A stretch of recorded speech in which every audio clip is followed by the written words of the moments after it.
From the #1 station, this is a story about love. A love story.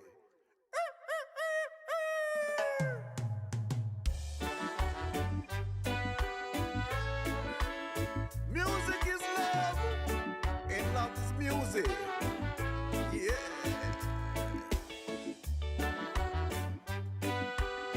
Sing the song, brother, sing the song. You could never be wrong. Yeah, yeah, yeah.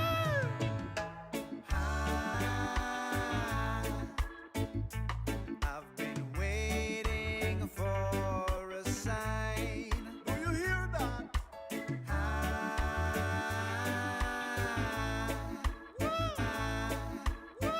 To your vibe, I'm holding it forever, like a treasure from the tree, right from the tree. My body ain't confused no more. Do you hear that? I'm looking at the sky, see the spark and singing.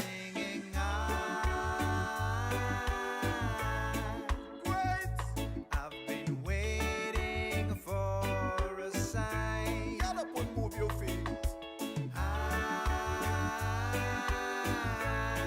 Dance to the beat. Now I'm dancing to your vibe. Girl, if loving you was a crime, then I know I'd be in prison a long time. Cause I love you so, and I want the whole wide world to know. Out of sight, down the mic is I will tell you. Wow. Be good, baby, be good. Be good like you know you should. We're rocking it together. Do good and good will follow you. A pleasure so supreme, so supreme. My body ain't confused no more. Tell you about it. I love it when I'm high, see the spark while singing. From the sound that leads away. Been waiting for a sign. Hear what my brother say. Each and every day. Now I'm dancing to your vibe. Music is sweet for your dancing feet. So get up and move your feet. Let love shine bright along the way. Let love shine in your heart each and every day. I did this Al Capone and Alex say. Tell you. We're losing it together, enchanting wherever on the sea. Do you hear Wanna sing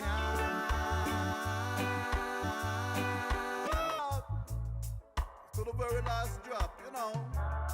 Don't leave no stones unturned. The more you live is the more you learn. Woo! Till live the life you love, and love the life you live. Cause music is mine to give. Live and let others live. And your days may be longer upon this land. Till yeah, yeah, yeah. Music is sweet for your dancing feet. So get up and move your feet. Let love shine bright along the way. Let love shine in your heart each and every day.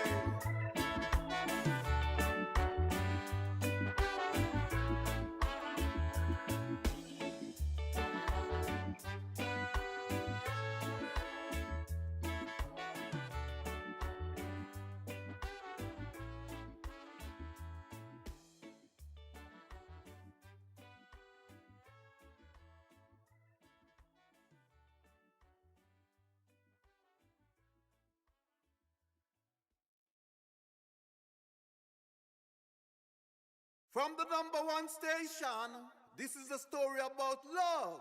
A love story.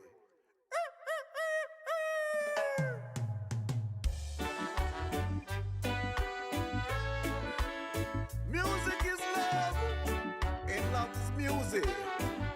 Yeah.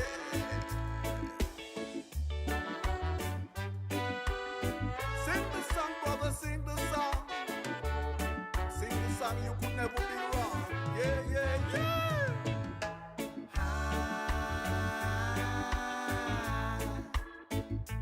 I've been waiting for a sign.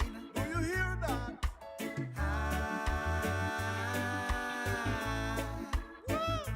Now I'm dancing to your vibe. I'm holding it forever, like a treasure from the tree. Do you hear that? I'm looking at the sky, see the spark and singing. Great. I've been waiting for a sign. Get up and move your feet. Dance to the beat. Now I'm dancing to your vibe. Girl, if loving you was a crime, then I know I'd be in prison a long time. 'Cause I love you so, and I want the whole wide world to know. Out of sight, not the might as I would tell you. Whoa! Be good, baby, be good. Be good like you know you should. We're rocking it together. Do good and good will follow you. A pleasure so supreme, so supreme. My body ain't confused no more. Tell you about it. I love it when I'm high, see the spark while singing. From the sound that leads away. Been waiting for a sign. Hear what the brothers say. Each and every day. Now I'm dancing to your vibe. Music is sweet for your dancing feet. So get up and move your feet. Let love shine bright along the way. Let love shine in your heart each and every day. I did this Al Capone and Alex say. Tell you. We're losing it together. Enchanting wherever on the sea. Do you hear that? I know.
Yo, yo, yo!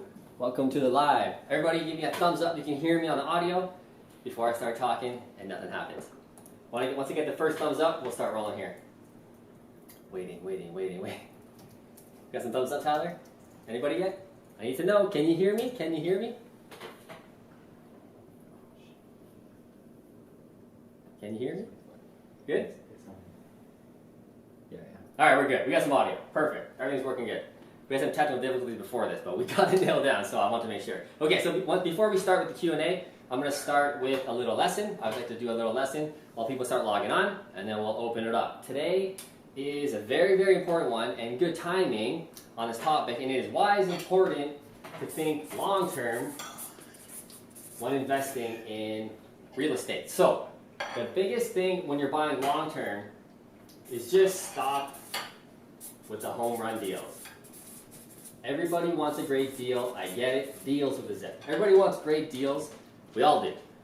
But if you're solely looking for these crazy home run deals that you see everybody posting on social media, by the way, everybody only posts their best deals when they're wholesalers and stuff, right? Their best success stories.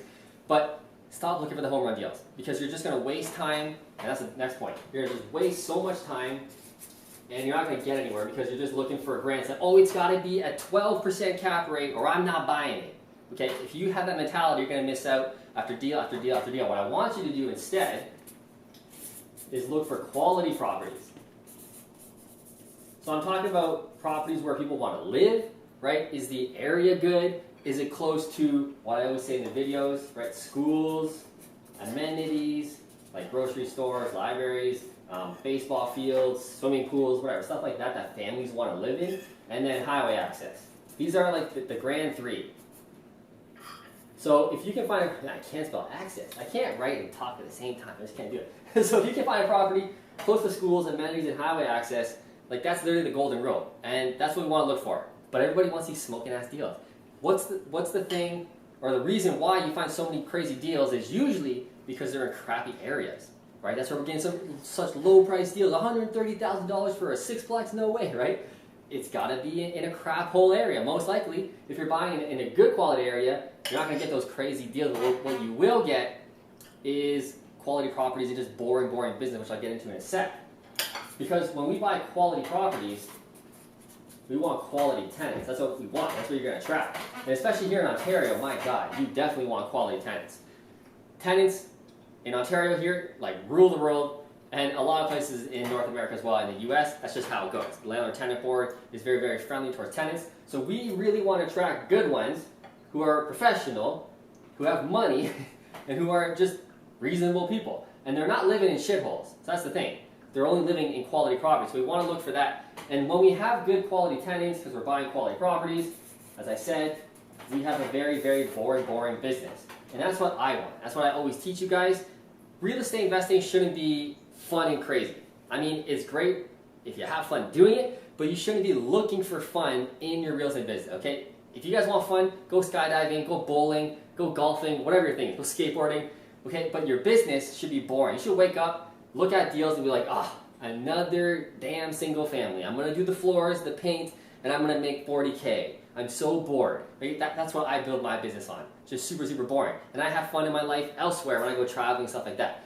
The mistake I think a lot of people make is they want their business to be fun. I'm getting bored of flipping the same houses in my hometown. What if I go 3 hours that way? What if I go flip houses in the States? What if I go flip houses internationally? You know what I mean? Because they're getting bored. Bad. We don't want that at all. And the next thing, when we focus solely on stopping home run deals, going back to this, once in a while we'll get a home run deal. That's great. If you can get a good quality property and it's a home run deal, fantastic, do it. But every single time, unlikely. So when we buy the quality properties and we attract the quality tenants, you got to pay something to get these properties. And what it usually is, oh no, don't say it, Matt, is market value. No, you didn't. Yes, I did. Pay market value. Just pay the damn price and get the property. Perfect example. I'm going to give you an example right here. Real life example. So last week something cool just happened. We sold our first investment property we ever bought, which really inspired this lesson. And I'm going to make another video for the YouTube channel more in depth on this. But I want to hit you guys first with this. So for example, I bought this, my first property was a dinky little townhome, right? It was a 3-bed, 1 bath, super easy condo, right? Nice little house. Cool. The condo board took care of everything outside. It's awesome. It was super easy, and again, that's what I look for. I was 22 years old back in 2010, and I saw this property, and I was reading all the books from Don Campbell and all the people at Rain, which were all teaching me about the boring stuff. By the way, guys, everything I teach you is pretty much Don Campbell and Rain's philosophy, so I'm giving credit to them because it literally changed my life with all this knowledge. So at 22, after studying him for years, I was like, yeah, dude, boring properties, single family, quality tenants, I'm down with that. I don't want to be dealing with tenant bullshit all the time. I don't want to deal with that. So I bought this little property for $135,900. Guess what it was listed for at the time? I know, $135,900 in Kitchener. I know, crazy. But I bought this in 2010. Guess what it was listed for at the time?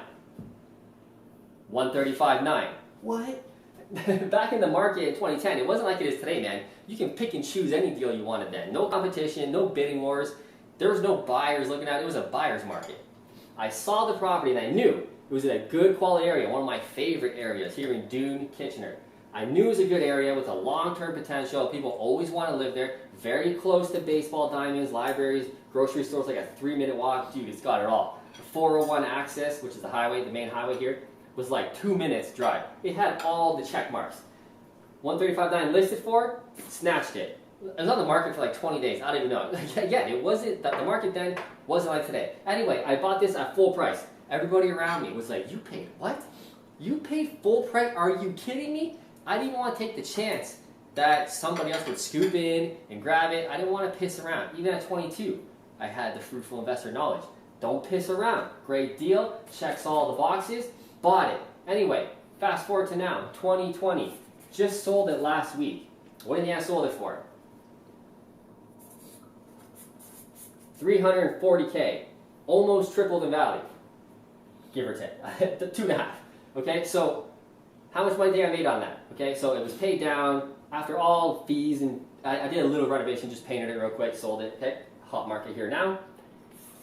I made almost, just under, $250K. But Matt, you overpaid on the property. You shouldn't have bought it. You're crazy for overpaying. Who's stupid now? Honestly, that's the point I want to drive to you. Who's stupid now? And most of the properties that I bought, by the way, was like that. I knew it was a good area, I just bought it. Even my philosophy now with the partners, and my partners get it. Dude, they're smart. They get it. They know the fruitful way. We're buying all of our properties at market value. Every single damn one of them. Why?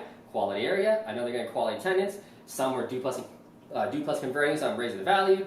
Some are just single family, some are multifamily, etc. But I'm buying almost every single thing at market value because I know Kitchener real estate always goes up. Historically, if you look at the data for the past 25 years, the market appreciates a minimum of 5%. Minimum over the past 25 years. This is going back to 95, even 1985, going back that far, 30 years or more. I'm 31. So farther, right? 35 years. It's the same data, 5% minimum. Obviously now it's not a normal market, right? We're appreciating 12%, 15% a year, whatever. At minimum, it's going to appreciate 5% per year. So the point I'm getting at is don't look for home run deals because everybody's talking about home run deals on social media. I get it. It's cool. It's sexy. It gets the clicks. Obviously, we want to get home run deals. Why not? But don't base your entire investing strategy around getting, I must get a home run deal. It must be the 1% rule or I'm not looking. It must be a 12% cap rate or I'm not looking. You're going to miss out on so much goddamn money because while you're passing properties, not good, not good, not good, I'm buying them all because, going back to the beginning, I have a long-term strategy. I'm going to keep these properties for a minimum of 3 to 5 years. Minimum. So I don't care what I pay today. I don't care. I don't care if there's a recession next year. I don't care. I'm planning on holding it for 5 years. Now, if there is a recession in year 5, I got something to worry about, although I've had it for 5 years, the ultimate losing money, unlikely, I might have to hold to year 7. You know what I'm saying? But we want to be long-term. We want to have options and be long-term. Anyway, guys, that's a very important lesson with a real-world thing that just happened to me personally last week. We're celebrating because that's sick. Super excited about that. And we're selling a lot of our properties this year. I think we're selling about 10 properties. I only got 1 more to sell. I think we already sold 9 or so. I got 1 more to sell for all the ones I want to sell. And then we're private lending. There's a very cool video coming to you guys probably next month about how much money we're going to have after we sell these properties and what we're going to do with it. Super excited to talk about that. But anyway, let's get into the Q&A. Hope you guys got some value from that. What is the first question? First question. Hi Matt, you work with clients as a realtor or rental manager for Duplex Conversion? Instagram story, like No. having technical difficulties, like we're getting it back up. I don't think my followers are on it. Like if we can't. I can just... We're good? We're back up? Yeah. Give me some thumbs up if you can hear me again. Good? Everybody's on? It's a few second delay. Yeah, I'm talking. I need some thumbs up. Can you guys hear me? Can you guys hear me? Once I get the thumbs up, I'll keep going. Yeah, we're good. We're good? Okay, sorry about that, guys. It's a Monday, it's a holiday. I don't know, man. Internet dropped out. Okay, going on to the last question. What price should you pay for a rental property? Again, whatever makes sense. It depends on the market, obviously, but if the property cash flows, it's in the right area, we're going to want to buy it. So again, whatever it takes, basically. Next question.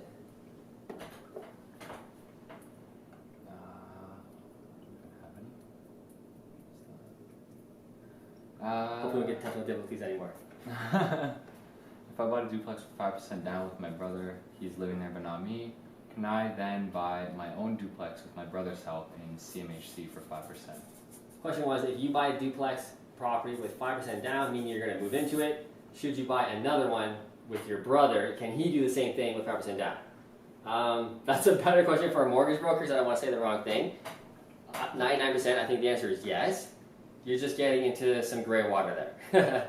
Because it depends how long after you bought this one that you bought the next one. But it's, I know what you're asking. It's totally possible. Better off to ask that question to a mortgage broker because they're going to structure that in a certain way. Let's do an Insta story, by the way, Tyler, just to make sure everybody knows we're back on. Okay, next question.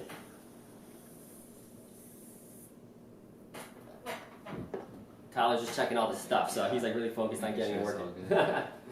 How do you know if the property will cash flow or even if it's a decent deal? How do you know? System or algorithm? Yeah, you answer that one first. Question was, how do you know if the property is a good one and if it's going to cash flow? How do you analyze it?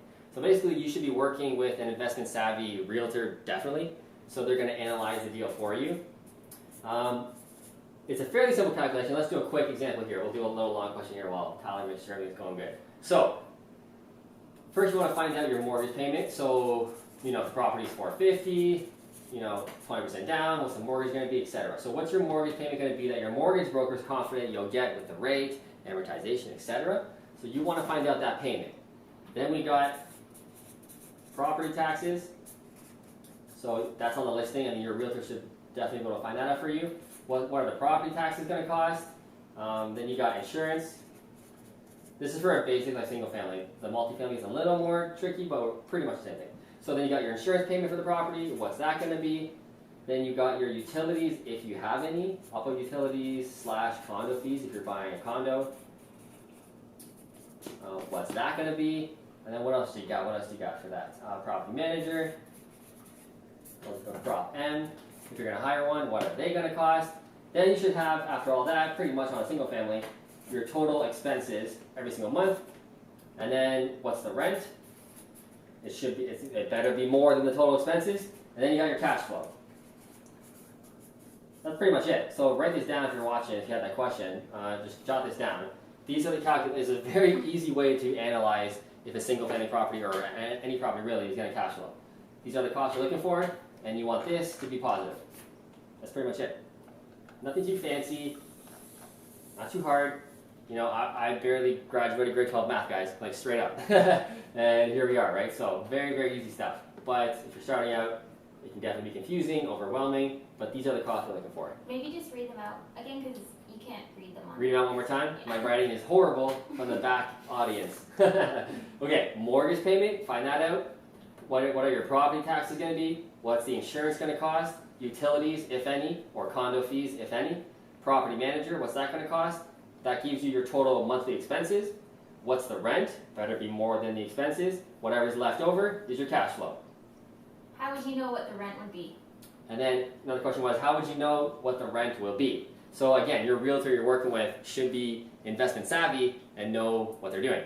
So they're going to know the rent. If they don't know, which they should, if they don't, talk to your property manager or their property manager. And before you buy the property, just ask them, should I buy this property? What is it going to rent out for? I plan on doing the floors. I plan on doing the kitchen. What's it going to cost? Or what's it going to rent for, right? So always lean on your experts, whether it's your realtor or your property manager. Don't assume the answer by yourself until you become an expert, until you know exactly what's what and you're savvy. Until then, lean on your experts. So that's why, again, it's so super important to work with the right people. You got to have the right investment savvy realtor, mortgage broker, lawyer, property manager. You need all of them on your team. Because if you don't have them on a team, it's going to be very, very tough for you to scale and actually make money, which is the whole reason why we're doing this, right? Next question. Someone's actually asking if you could just go over the first question because it cut out. Go over the first question. What was the first question again? If you want to go back to the notes, it was just about, do you work with the clients as a realtor? I'll go back to the beginning. First question Just was, gonna go. yeah, do I work with clients as a realtor here in Kitchener-Waterloo and Cambridge? The answer is yes. I'm always working with that. We have a whole team here, so I spent a lot of time working with you guys here in Kitchener. So again, I am a realtor focusing solely on investment properties here. Then it was, do I still JV with people here in Kitchener-Waterloo, Cambridge, Guelph? Answer is yes. We're always looking for partners. We're always buying duplex conversions, single families, multifamilies. We pretty much buy it all at this point. 100% always looking for partners.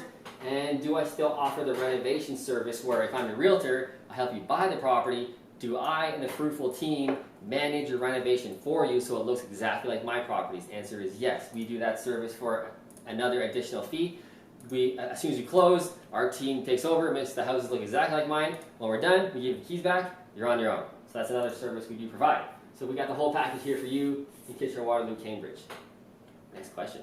Next question, how do you burr a multifamily like a triplex or a fourplex that is under rented? What is the best way of getting the low renters out of the units? Okay, so how do you burr a multifamily property when they got low paying tenants in that multifamily property? And better yet, he asked, or she, how do you get the tenants out if they are paying the super low rent and you want them out? Let's start off with the beginning. Can you burr it 100%? So the thing with a multifamily, let's say we got a triplex. So we got 3 units, right? Unit 1 is paying $900 because they've been there for since 1976. We want them out because the rental value, if I'm going off my stuff in Kitchener, right, let's say it's a 2-bed, this should be rented for $1,600. Let's say they're all 2 beds, keep this easy. And then this tenant is paying $875 because they've been there since 1965. You get what I'm saying? This one's paying $1,100, they moved in 2006. Okay, so how do we get them out?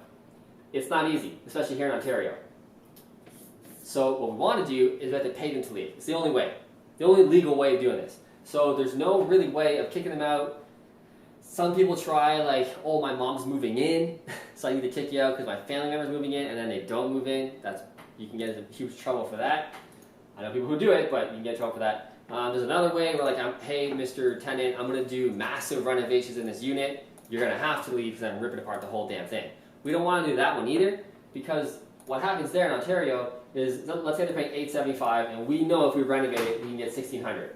So we say we're going to kick you out because we're going to renovate it. What you have to do is you have to give that same tenant you kicked out first right of refusal to come back to the new, nice renovated unit at the same price they were paying. Now why the hell would we do that? We wouldn't. So don't do that strategy either.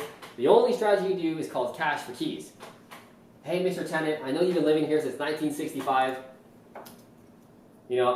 I'm going to be doing a ton of renovations around this building. It's going to get really noisy and annoying. There's going to be dust everywhere. I'm sure you don't want to live in the mess while I'm doing it. I'm doing it regardless. Why don't I pay you $5,000 to leave? I'll give you cash right now, $5,000. That's pretty much it. And they either say yes or no. And then it's how high are you willing to go? What is it worth for you to kick that tenant out? $10,000? Will you go that high? $7,000? What's your limit? Find out your limit first. Obviously start under it.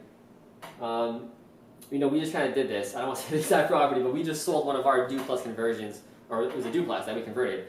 We sold it to one of my clients, private deal, last week, and there was a tenant there that their lease was up in 6 months, and he wanted to buy it next month, so they had to leave early. He said this buyer really wants to come in here and do his thing. He wants it empty. He's not moving. He's not pulling tricks. He just wants it empty, straight up. He just wants you out. Your rent's too low. You just told the truth. We're going to pay you 1 month's rent. And they agreed. So sometimes they agree to just $1,600. Sometimes they're going to say, and if they know the rules, no way, I want $10,000, okay? So they're going to play that game. So you never know what you're going to get, honestly. It's like Forrest Gump stuff here. You never know what you're going to get with these tenants. Sometimes they're going to say yes, sometimes they know the rules and they ain't leaving for nothing because they know they're paying $875, and if they leave, they're never getting that again.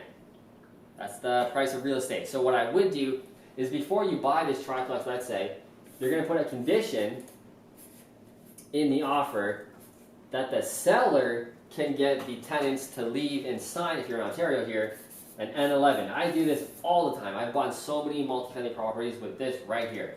I put the condition in that the seller will get signed N11s, which what this means is it's a tenant termination. So it's the tenant breaking the lease, not me. So we want them to sign this one because we got the ammo. Because as soon as they sign that thing, they're out of there. Even if they play games and they refuse to leave because they realize they don't want to leave, they're out of there. Trust me. The sheriff will come and drag them out. I've done it a bunch of times. So we want them to sign the N11. So I make the seller a condition, the seller will get this done. Whether the seller agrees or not, or the realtor you're working with on the other side is smart and understands real estate investing and what you're trying to do, a lot of realtors are going to block that right away and say, get the hell out of here, I'm not going to even ask my seller that, whatever. But to protect yourself, throw that condition in the offer that they'll get this done. If they get it done, firm it up and buy it. And then what I do is, let's say it's listed at, this triplex is $725.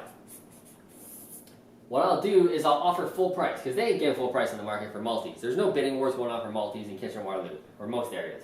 So instead of playing games and trying to lock up this triplex at $705, back and forth, I just say, bro, I'll pay the asking price, like I always do. Going back to the first live that died, right? I always pay market value because I want the quality deals. I'll pay you full price, but I want it all empty.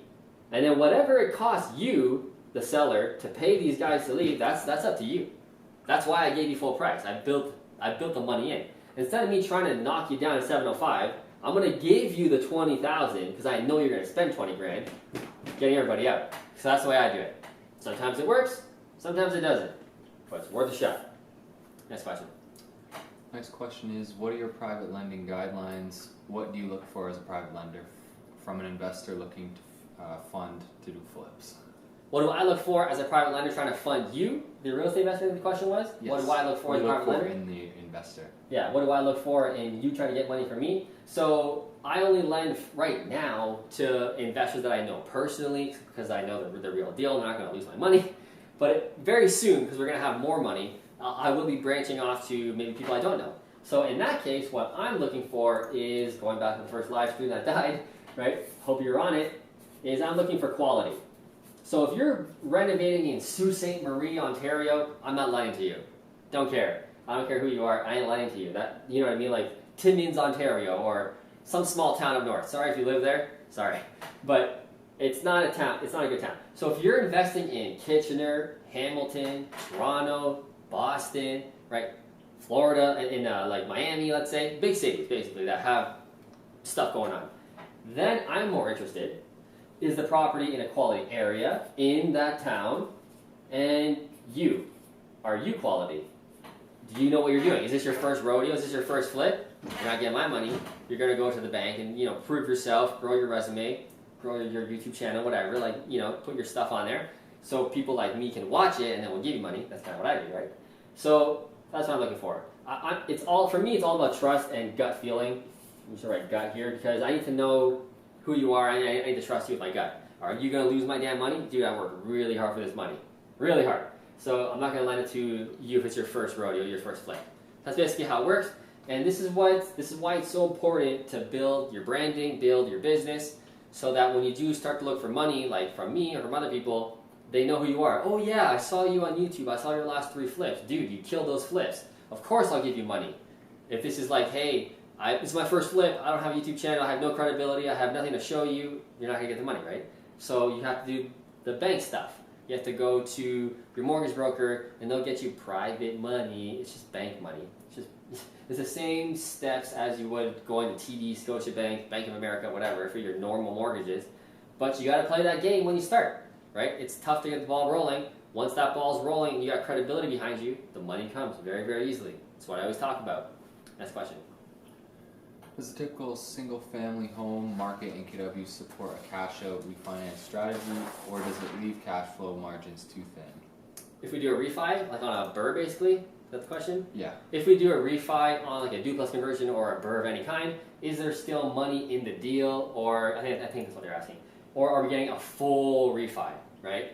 So Kitchener-Waterloo, you're not getting full refis. Almost nowhere in Ontario right now. It's too crazy. Maybe smaller towns, the towns we don't want to invest in, by the way. But it's okay, so let's do an example. I buy a duplex conversion, right? I do those a lot with partners and clients. with Duplex Convert. So we're buying those properties at typically about 520. It's a single family home, a bungalow, it's a piece of shit. Right? I'm buying it at 520. I'm going to put in 120 in renovations. I'm in for 640. Okay. When it's done, it's after repair value. When I make it look sweet, right? It's 670 when we're done for most general properties. So now we made 30K. Okay. So again, this by the way in Kitchener Waterloo, smoking deal. Like that's as good as it gets here. As good as it gets. Again, quality area. You got to pay for the quality. We're not, smaller towns. I almost dropped some towns. I don't want to drop more towns in case you guys live there. But this is what it is. So if I refi this, am I going to get all the 120K rental back, the 20% down payment that you have to put in to buy the house? No. How it typically works when it's all said and done is my partners and my clients are putting about 220K all in into the deal to buy it with 20% down and then to renovate it. All in is about 220K, and that's about 4 months to do from buying to finished renovating. Tenants are in. Now I can go to the bank and get the refinance. So when it's all said and done, they're usually into the deal when it's all said and done for about 100K. And again, that in Kitchener Waterloo is a grand slam. It doesn't get better than that. So they're getting a little more than half their money back. That's just the way the refinance works out. So I hope that answers the question. But that's what's going on in my kind of area. Want to do more than money? Yeah, right at that time. Let's do another question or something. We'll get into that. Sure. Next question. Next question. What should we be looking for when deciding between different investment savvy realtors? What should we be looking for between different investment savvy realtors? What should you look for in a realtor? Great question. I love talking about this. I get to plug myself. No, okay. So what you want to look for in an investment savvy realtor, I think, is that they have a minimum of 10 investment properties or more. So they have to invest in real estate themselves first and foremost. That's number one, actually, that they actually invest. If they have 0 properties, guys, don't work with them. Like, seriously. There's so many realtors out there trying to do investment properties. They have 0 properties. Like, why would you work with them? That makes no sense. You need to know that they're real. But more than that, they should have at least 10. Now, why 10? Because if they have 10 properties themselves, they're an absolute savage. They're obsessed. They're just dirty obsessed about real estate, just like I am. And that's what it's all about. That's what you want. Because if they have that many properties, what does it mean? It means they've built up a system. Nobody can buy 10 properties or more without a reno system, a tenant finding system, a property management team, a construction team, maybe even at this point a project manager. The point is, they're building a real business. Now, your investment savvy realtor should really be your mentor, right? Like I'm trying to think, I'm the mentor, my clients are the mentees. All of my clients pretty much are mentees. Some of them already know what they're doing, and that's cool, right? I still help them out, that's awesome. But most of them are mentees where I'm teaching them everything. And that's what you want. Like, you want to work with your realtor and learn a shit ton, right? This is an apprenticeship kind of thing with me and my clients. I teach them everything. And when I'm done helping them buy 1, 2, 3 properties, dude, they're experts. They know exactly what to look for. They know how to do it, right? So that's really what you want in your realtor. So ask them, how many investment properties do you own? That's the first question. If they say 0, dude, next. If they say 3, yeah, how much do you like them? Are they real? 10 properties or more? Okay, now we're talking. Next question is, can they give the time to you? Do they, because they're running a real business, do they have things in place to give the time? For example, at this point, we own 35 properties at the beginning of this year. Like I said before, I'm selling like 10 of them. So I still have like a pretty massive business going on, plus a full flipping business going on. However, I have people in place to help me out to give me more time. So I have a project manager overseeing all the renovations for the rentals, the flips. I got property management in place for the property. So I have a lot of time to be a realtor. In fact, 80% of my time, surprisingly, if you don't know, is being a realtor here. I help clients on a daily basis. So I make myself have time. So that's another thing you want to look for, because once we start getting up to the high echelons of people who know what they're doing, they start to have less time typically, and they don't have time for you, right? I'm too busy to work with small you who wants 1 property, right? Again, I'm just trying to plug myself, but me, I make all the time for you. So I have my business set up in a way, because I just love it, man. Like, I love being a realtor and helping you guys. Absolutely love it. So yeah, those are the things you want to look for and the things that you want to ask your realtor. All right, so we're at about the half an hour mark, including the last mess up. So we actually have an event coming up. I'm going to talk about this real quick, and then we'll jump right back into the Q&A. We got the More Than Money Retreat happening September 14th, 15th, and 16th. 14th to the 16th. So what it is, it's a cool real estate investing entrepreneur retreat, basically. It's a 3-day seminar based all around holistic kind of thing. So we're doing a lot of yoga. I'll talk about it more, and you'll see the video coming up. But we're doing yoga every day. We're going to have a nutritionist on site making all of our food, teaching us about how to get more energy and eat healthy, something that's very important to a lot of you guys I know. We're going to be talking about, I'll be there talking about business, obviously. We have so many cool activities. Like, God, there's so much stuff going on. Tyler's going to drop the video, and then I'm going to chat more about it, and then we'll jump back into Q&A. Tyler, drop that video. This will be your typical real estate or business seminar. That's been done over and over and over again. We're going into the uncharted. That so many of us need. It's missing. And it's missing in the world, and I think not many of us know that it's missing. So many of us are chasing money, chasing deals, chasing freedom, and we don't even know what it's all for. What this retreat is about is helping you kind of excavate what's already inside of you, what you're already capable of. This More Than Money Retreat is going to dive deep. We're going to help you gain control of every aspect of your life.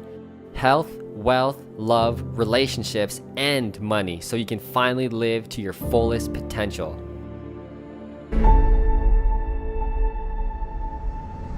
Oliver Manalese is a business and life coach on a mission to help top-level entrepreneurs stop bankrupting their present moment for the chase of money and success. There's so many people that I know who are millionaires, but they don't even feel like millionaires. They don't live like millionaires. And I know a lot of the clients that I work with who are entrepreneurs, and they're entrepreneurs because they crave freedom. They are everything but free, like complete slaves to their business. This retreat will have a strong focus on yoga, meditation, and getting you over your self-limiting beliefs. The exercises that we have planned for you are going to go deep. You haven't seen these before. I am the Fruitful Investor. I'm a real estate investor on a mission to live an amazing life in all ways. My success in business has allowed us to travel the world where we want, when we want.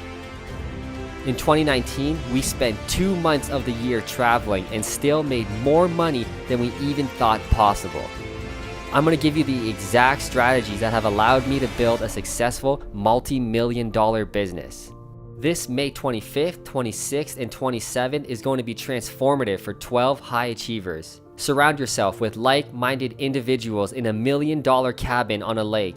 Come and free yourself from the baggage that's been holding you back from your fullest potential. Let Oliver strip you of your fears, and let me influence the way you build your business to actually work for you rather than you working so hard for it.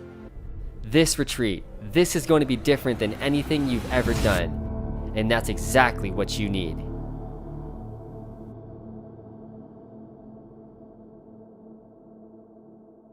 Cool. Going back. This has been a crazy night. I don't know what's going on with the internet. It's a holiday. We should be taking a day off. I don't know what's going on here. All right. So the retreat is happening September 14th, 15th, and 16th. We have, let me start off here. Sorry, guys. This has been a crazy night. So the whole retreat is about doing yoga every day. My life coach, like I said before we cut out, literally changed my life and helped me transform my business. So I was actually building an actual business and living a great life at the same time. Something I really believe in. You guys have probably heard the fruitful life mentality, right? So that's what I'm really working on. So I've been planning this event for so long. So I'm super happy that it's coming to fruition.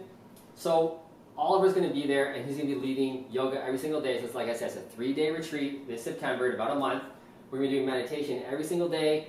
Oliver's going to be doing a lot of teaching about mindset and how we need to act as entrepreneurs to actually build a lifestyle business. Something I'm very, very passionate about is building a business that supports your life. So you can do things, travel the world, spend time with your kids, do whatever. And if you don't do it properly at the beginning, you kind of get stuck in your business, which is what I was for so long. Like I said, I was grinding for like 10 years solid, just working way too hard and not taking my well-being as important as it should have been, right? So Oliver's going to be there. doing all of that. We also have a nutritionist on site, like I said, who's going to be cooking all of our food the whole 3 days. There'll be fresh pressed juices in the fridge the whole 3 days. Help yourself. It's going to be awesome.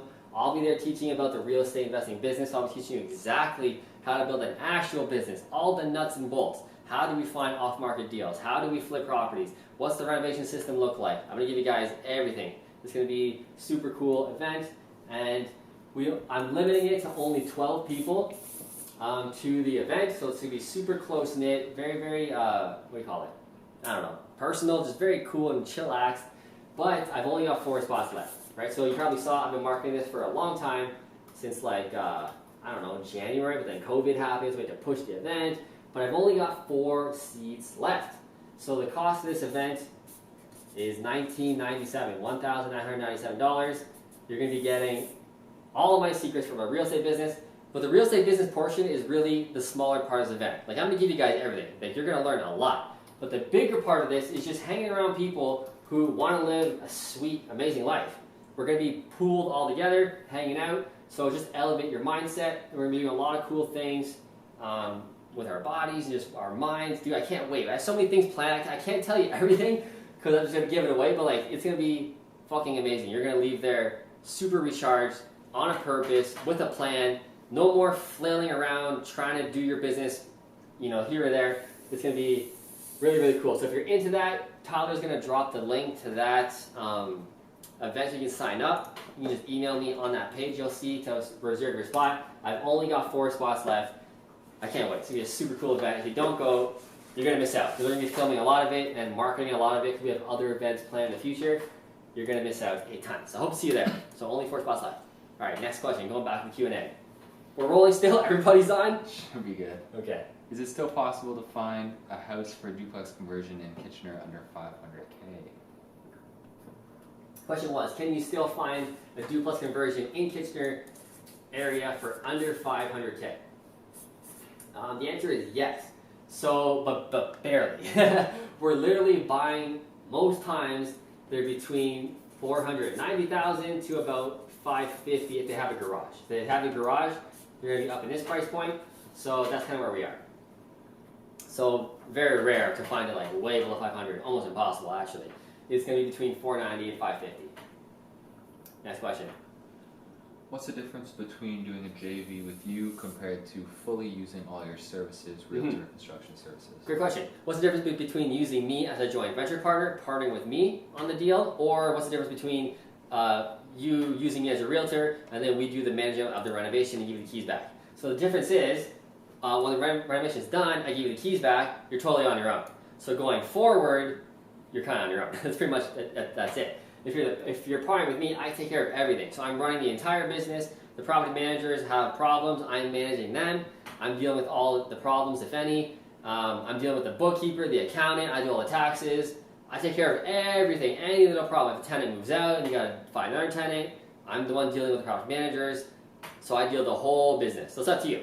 If you want to use me as a realtor and then we do the renovation for you and then that's it, cool man. Happy to do it. We do it all the time. It's fantastic. If you want more, someone or me to like manage the whole business for you, that's where the partnership comes in, and then also the mentoring that comes with a partner. Like I said, when we do the renovation and we're done, the keys back, that's it. I'll help you out with a little stuff, but I'm too busy helping other clients in a sense, right? If you're my partner, you come first. You're at the top. So if you have questions, like my partners text me all the time. I'm just chilling on the couch at night, 9:30 at night. My partner's like, "Yo, I'm thinking about buying this house in this area. What do you think?" I'm there, man. Like he's my partner. I'm gonna be there. So that's the difference. Next question. Hey Matt, do you keep knob and tube wiring in your properties or do you change it? Question was, do I keep knob and tube wiring in a property or do I change it? So if it's knob and tube, it's coming right out immediately because there's no way the insurance company is going to allow knob and tube. There are certain ones, but you're going to pay a huge premium. So we always take it out because I'm all about safety, safety, safety. And boring, most importantly, my selfish reasons. I want a house that's safe, not going to have problems, the fuses are going to trip all the time, etc., breakers are going to break. So I take it out because more importantly, I want to raise the value as well. So we're normally doing a refinance or doing something, so I want the property value to be as highest as possible, right? So that's how we do that. So I'm always ripping it out, 9 times out of 10. 10 out of 10. Next question. Do you have any suggestions on qualifying for more mortgage? Question was, how do you qualify for more mortgages? Any tips on qualifying for more? You gotta kind of do what you gotta do. So the mortgage game in Canada is interesting because once you own, a certain amount of properties, which for most people is about 3, 4, 5 properties, the banks start saying no. Doesn't matter if you make $1 million a year. Okay, maybe then it would, but you know what I'm saying. If you can make a ton of money, doesn't matter. The banks see you as a risk when you own lots of properties. So my answer to you is go as far as you can. If you can only get to property number 2 and they say no, go to there. Keep going until the banks say no more. When they do, you gotta flip the script and start doing JV attractions, what I do. So you need other people to go on the mortgages and qualify so that you can buy more properties. Because right now, I think I was about property 5 or 6 when the bank said no more. So what? I'm supposed to sit on the couch and not buy any more real estate? That's impossible for me. So I get partners who they get the mortgage and they bring the money. So I can buy unlimited real estate because I'm not on title. Nobody even knows about me. It's a private agreement we have that we sign off title. Cool. So that's the only way to really grow your business. So buy as much as you can. When the banks say no, switch it up, and now you gotta do joint venture attraction. Now you gotta play my game, right? You gotta do what we do. So that's how you buy more and scale largely. Next question. Kind of on the same topic. Someone asked, how can I arrange to buy more properties with my friends if the bank doesn't loan me anymore? So yeah, question was, how do you buy more properties with your friends if the banks say no to you? So now you're getting into the partnership thing. So as long as they can qualify for the mortgage, cool. Partner with your friends and family first for sure. Once you get the big no from the bank, now it's time to partner with friends and family because they trust you already. They love you probably, so they're more willing to give you money to invest in real estate, right? So yeah, start with them, and then once you run out of money out of that pool, then you gotta go to the general public pool, which is the hardest. It's the hardest to get them to give you money, but you gotta go there if you want to grow your business, and we'll help you with that with my teachings and the courses which I'll talk about in a bit. I'll teach you everything that I do for joint venture attraction. Next question.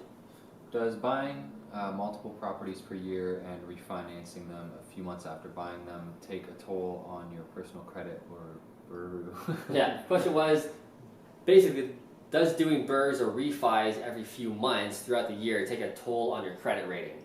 Not a huge amount, but yeah, it definitely does. But more so, it takes a toll on your credit ability of getting money. So it's not going to hit your credit rating really that much, but you can only buy so many houses with the banks. Like I said, for most people, it's between 3 and 5 properties, give or take. That's when the bank starts saying no more. So just keep playing the game. Play the game until you get to that high, and then you got to do what I'm doing. It is what it is. It's fun though. I love it. But getting money from the general public is unlimited, right? Think of how many people out there have money in their house, in their home equity line of credit, have cash. Dude, there's money everywhere. There's a ton of partners. You just have to learn how to get them to invest with you. And that's the hard part, but it's not that hard if you do it the Fruitful way. I'll tell you a bit about that soon, but next question. Next question is, what is the minimum amount I should have to start joint venturing with you? What's the minimum amount you should have to start joint venturing with me? Great question. So my part, for the single families are the cheapest in my area. So for those, generally my partners, they need about $100K liquid. So that could be like a line of credit, home equity line of credit, could be cash. But they need $100K to buy the property because the single families are buying at about like 400, right? So the 20% down on that, if I do the math correctly, is like 75K. And then they take about 25, 30K to renovate. So it's about $100,000 to get in with me to buy something.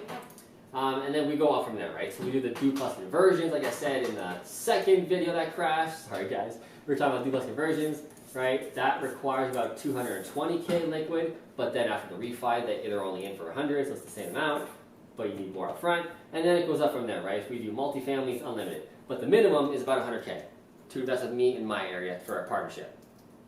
Next question. Next question. With 5% down for duplex conversion, primary resident in KW, can you expect to get the most of your capital out of refi of around 680? Question was, if they do 5% down on a duplex conversion here in Kitchener and you do a refi after you're done, can you get your money back. I think it would work even better for you, honestly. Yeah, I definitely would. I have to do the math, which would take me like a half an hour. But yeah, if you buy a duplex or a single family home with 5% down, you duplex it, then you refi it, same thing I do, but with 20% down, will you get the money back? Yeah, I'm pretty sure you would get, in that case, like all your money back. Because the least we can put down to do the refi, the more we get back, right? That's kind of how it works. But yeah, man, do it. Do it. I'll help you out. You'll get money back for sure. Next question. Has the new CMHC rules affected your JV partnerships due to people not qualifying? Question was, do the new CMHC rules affect my partner because they can't qualify on mortgages with me anymore?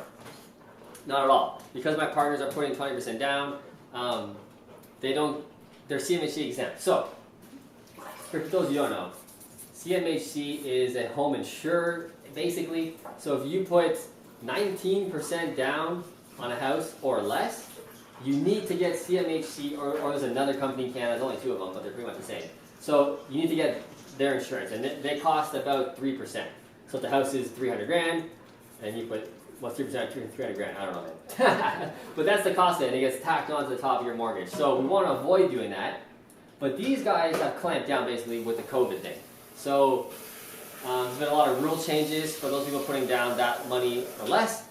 They made it a lot tougher for you guys to get mortgages. However, if you put 20% down, just 1% more, 20% down or more, we don't do that at all. We do non-insured mortgages because you're considered savvy and less risky. My dog's drinking water, so hopefully you can't hear that in the audio. But so 20% or more, it's CMHC exempt. So it didn't affect my business at all. My partners, nothing. So during COVID, we actually did better, by the way. Like we're crushing way more. We won't get into that unless somebody wants to get into that. But yeah, CMHC didn't affect us at all during this time. It only made it tougher for the first-time buyers, which made it better for us because they're buying less properties. They're like, damn, now I can't qualify. Gotta be a renter. Come to my house, right? So we're doing way better since then. Next question. What are the requirements to do a JV with you other than the monetary requirements that you already mentioned? Love these questions. What's the requirement to be a joint venture partner with me other than the money aspect that we talk about?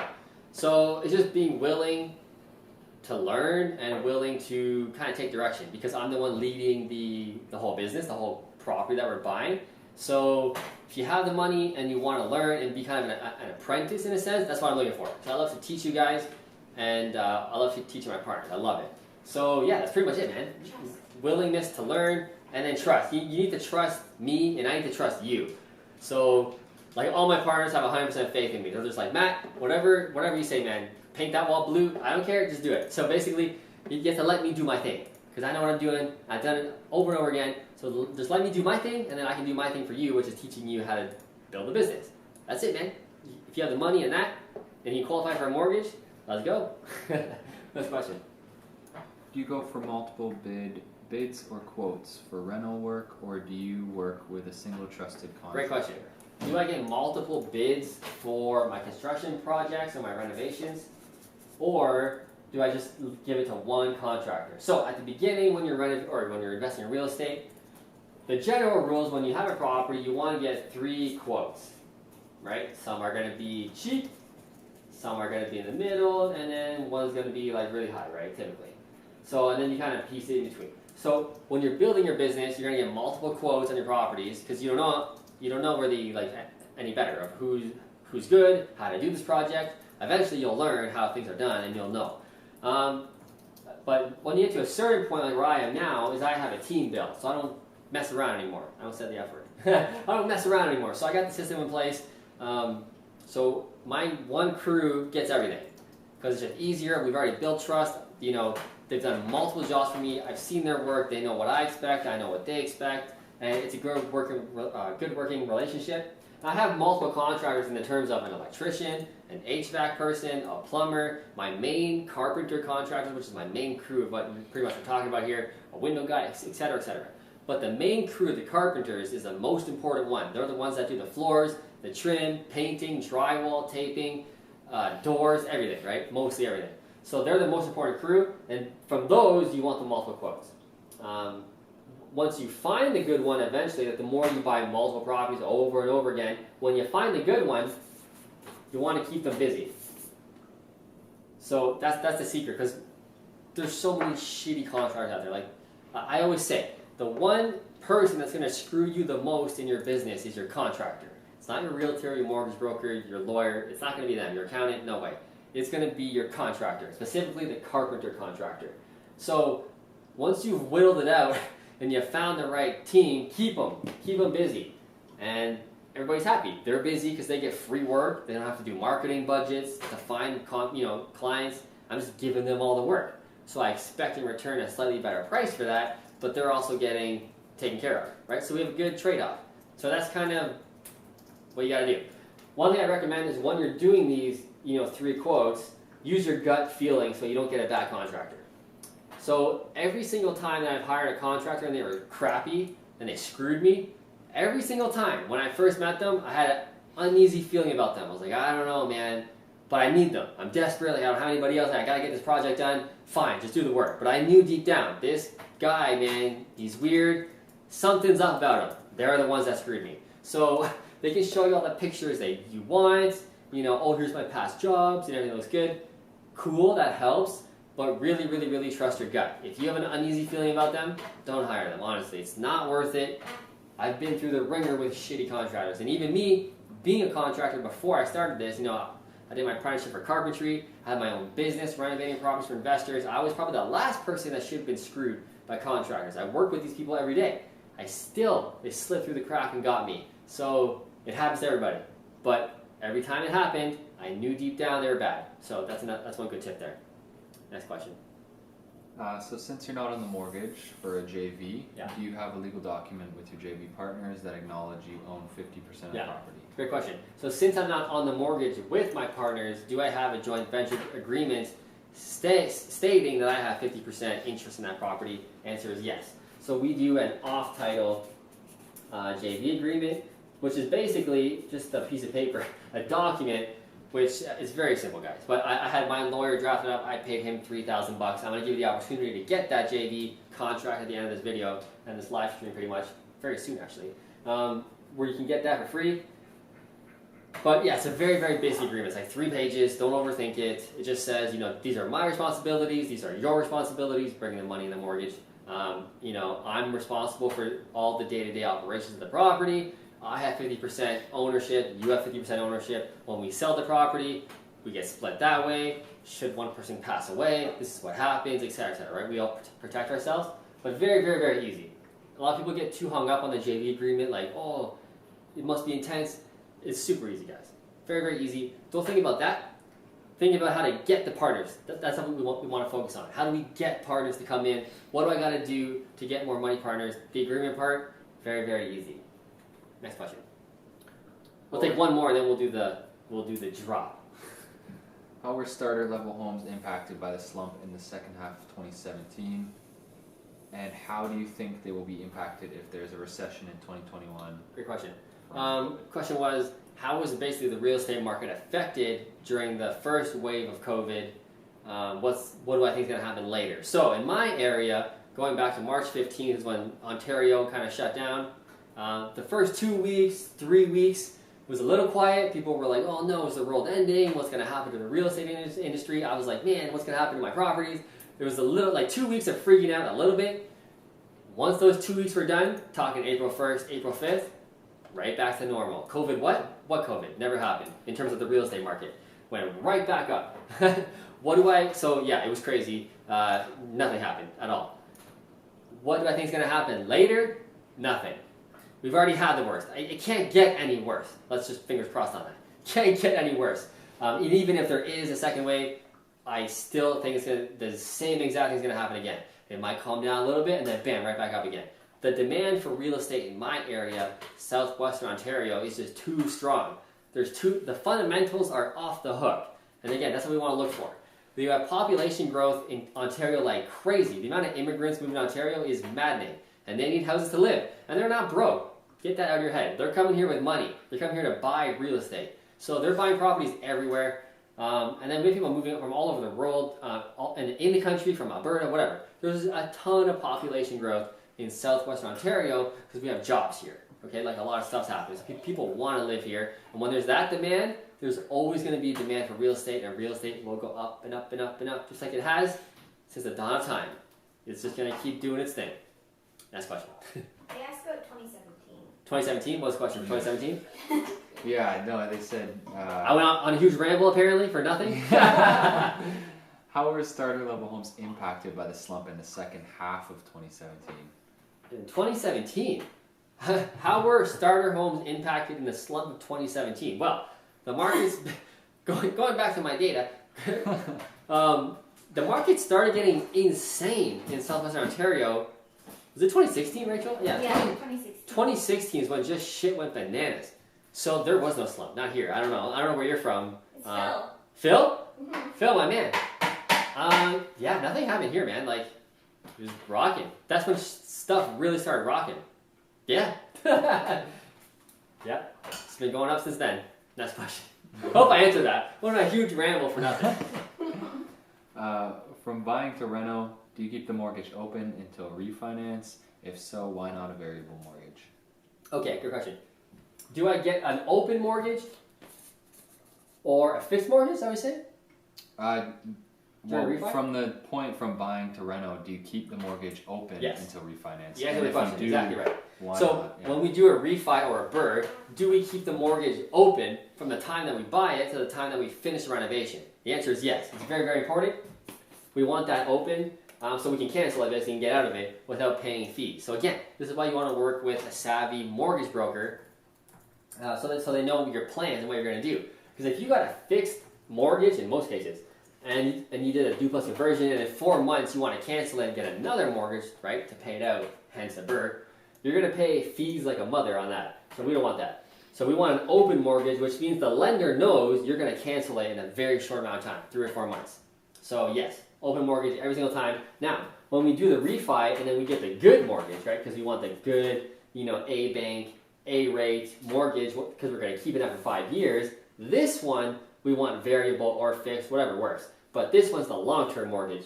The open is, open. It kind of says what it is itself. Next question. You want to go ahead? Oh, yeah. I'm getting ahead of myself. All right, guys, so we've had a lot of shit going on tonight.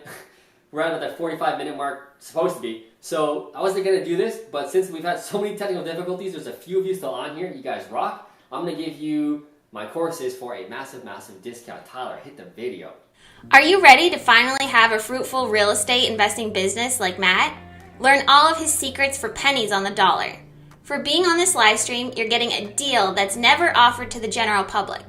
In Fruitful Renovations, you'll get access to all of Matt's products and where to buy them so your properties look exactly like his. This course is constantly being updated, so whenever Matt finds new products as the styles change, you'll get access to these products forever in real time. Beside every product will be a Canadian and US specific link, so this course will work for every investor in North America. In Unlimited Cash, you'll learn all of Matt's secrets on how to attract money partners and lenders to the point where they're begging you to take their money. You'll learn how to make a website, how to write blogs, make videos, and post on social media correctly in order to build a brand that will beat every competitor in your area. Social media and branding has literally made Matt millions of dollars. The days of networking in person every day and trying to convince people to invest with you is over. That's the old world way. Learn Matt's proven new world way.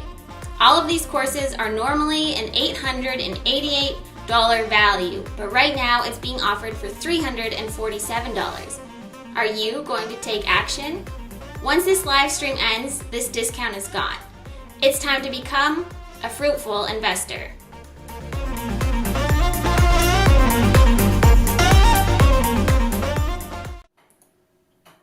Alright guys, we're back on.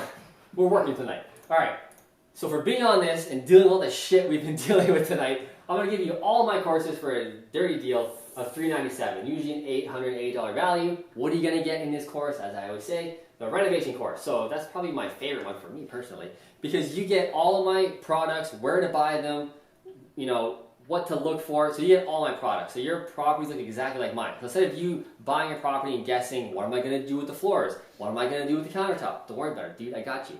I'm going to give you every single thing that I renovate in my properties, what floor I use, the baseboards, the kitchen, where to buy them, the light fixtures, the vanities, everything, man. You get everything that I get right there at your disposal and where to buy it. And then also, we have links for Canada and links for the US. So you people in the US, don't worry about it, we got you. We got all the Amazon links, all the Wayfair links, every link for every product you guys can get in North America wide. So your renovations will be super easy, autopilot. I'm giving you everything. In the Unlimited Cash, we have a lot of questions today about joint ventures, how to get partners. Perfect. In this course, Unlimited Cash, I literally teach you what I do on a daily basis on how to attract so much money partners. How do I make my videos? How to make a website? How to make a blog? How to post on social media correctly to convert partners that want to partner with you. So as you guys know, I've literally built my entire business from YouTube. Every single partner I've ever attracted has come from YouTube.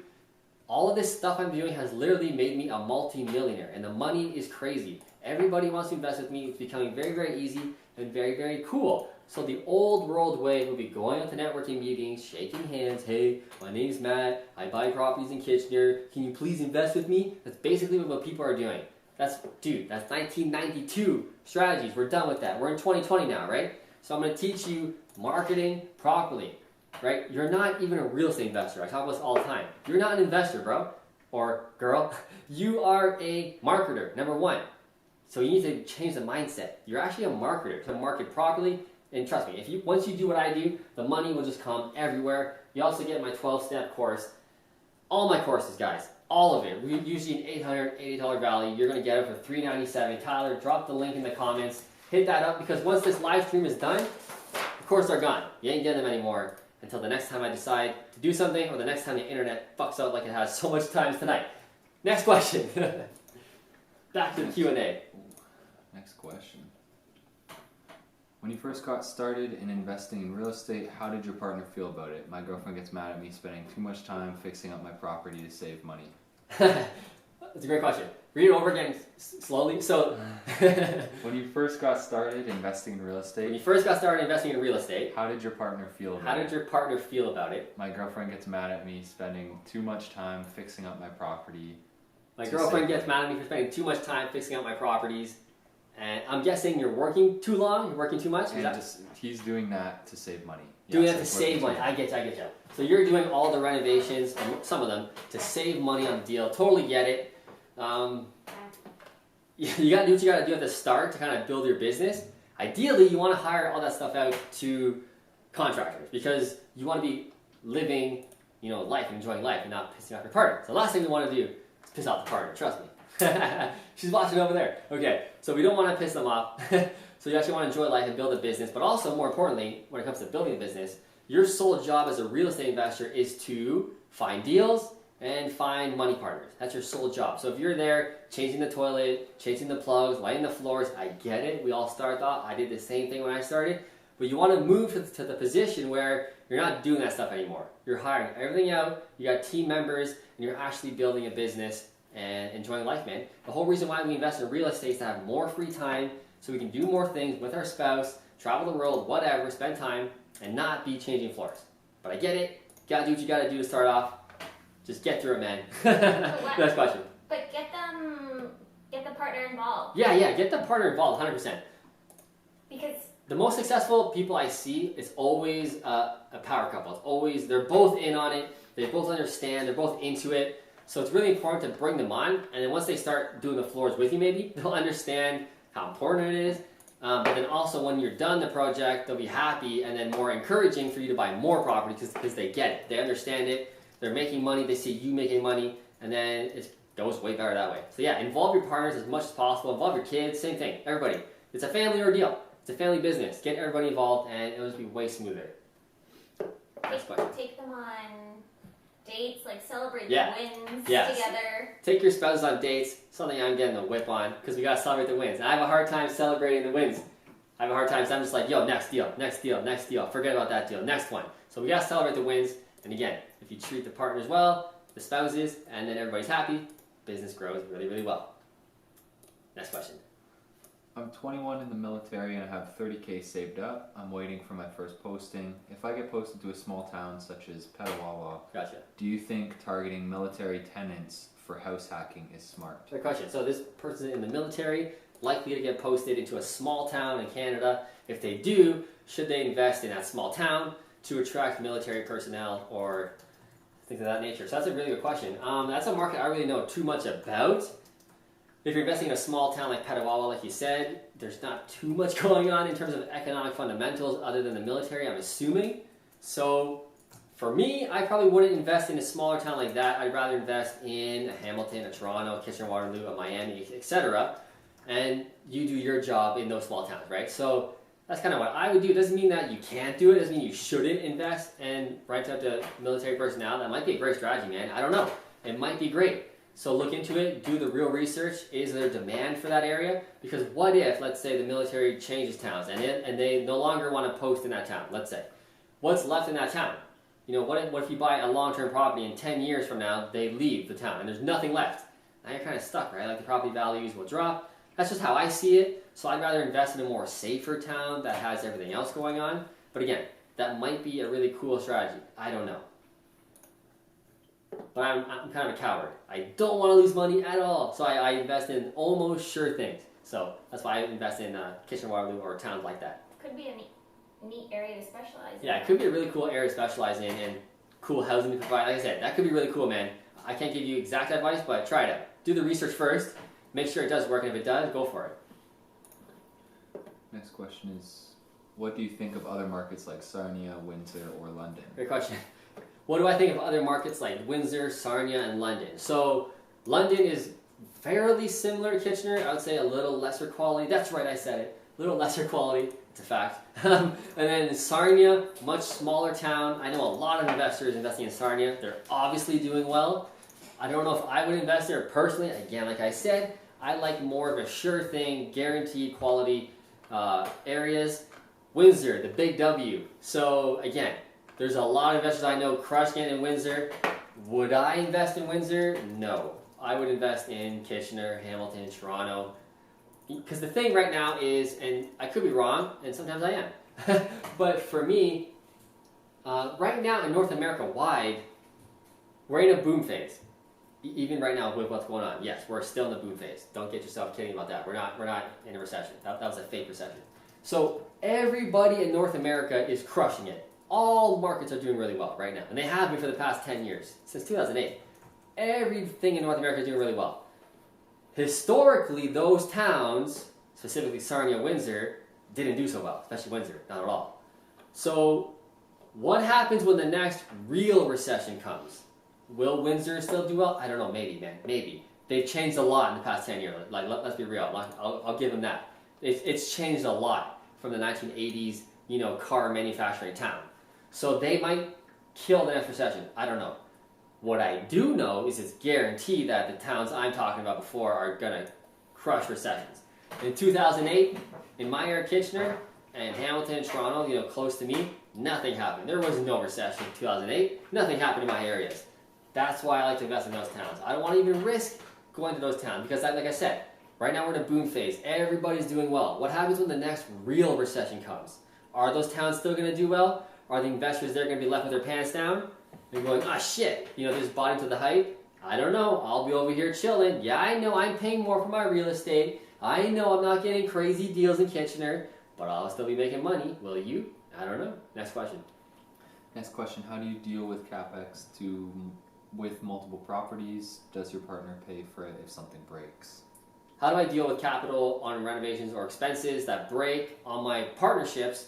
Does the partner pay for those expenses? So yeah. So my responsibilities for the partner, my partner's responsibilities for the partnership is to bring all the money to the deal and get the mortgage in their name. So when I say all the money, I mean all the money.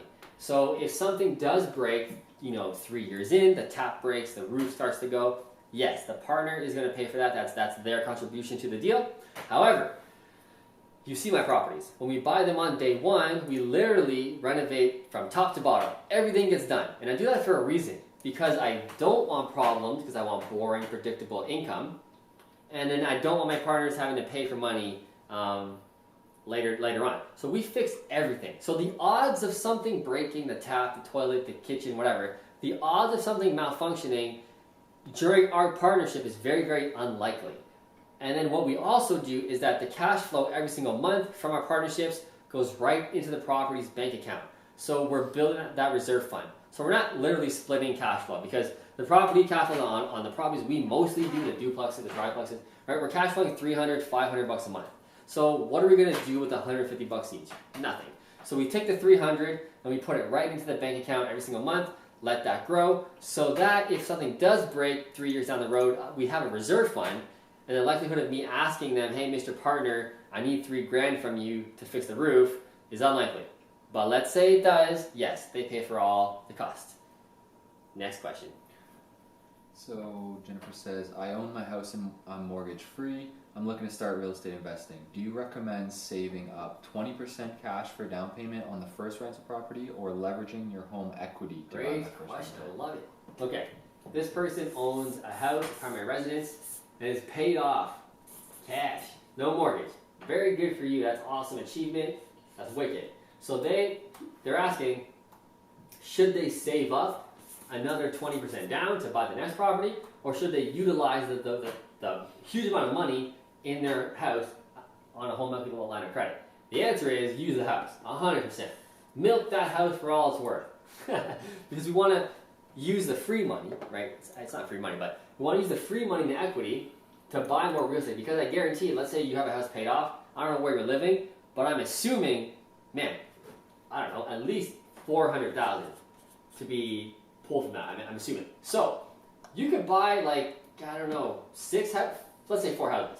I don't know where your market is, but you could. So let's use that money, and then we buy 4 more houses. And why we do this is because now they're all going to get paid down by the tenant, paying down our mortgage, and they're all going to appreciate. Guys, the secret to getting rich and wealthy is having many, many assets grow.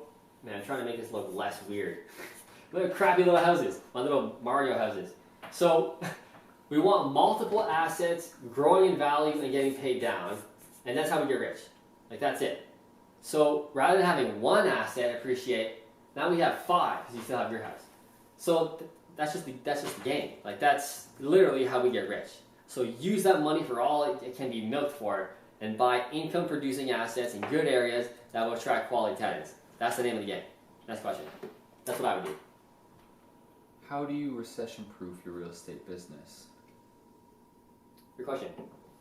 How do you recession-proof your real estate business? We talked about it at the beginning when the live stream went all crap. We focus on quality. So quality areas. So what I'm talking about is, okay, the towns I'm investing in, this is what I'm looking for. Some nerd stuff. Let's get into some nerd stuff. I want GDP growth. What that basically means is there's stuff going on. There's stuff going on in the city. There's jobs. So we look for job growth. So we want all these to grow. GDP growth. I don't have time to break this down right now. You can research this.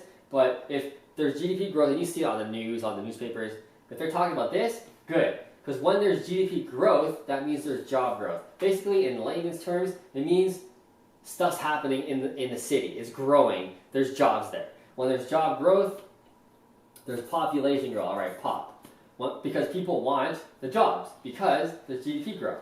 So see how one thing leads to the next. When there's population growth, what does that mean? There's an increased demand on houses. Not no chimney.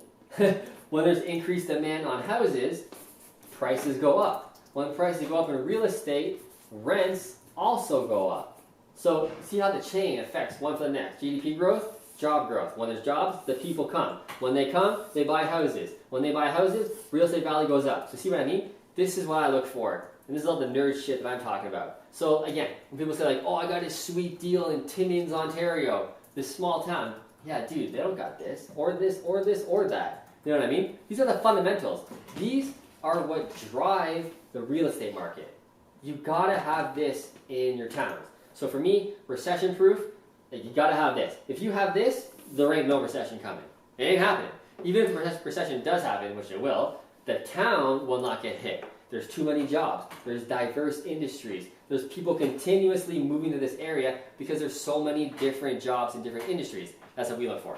And that's how you recession-proof your business. That's why I don't invest in crazy towns all over the place. I specialize, I own, I know my area rocks, I stick to it. Next question.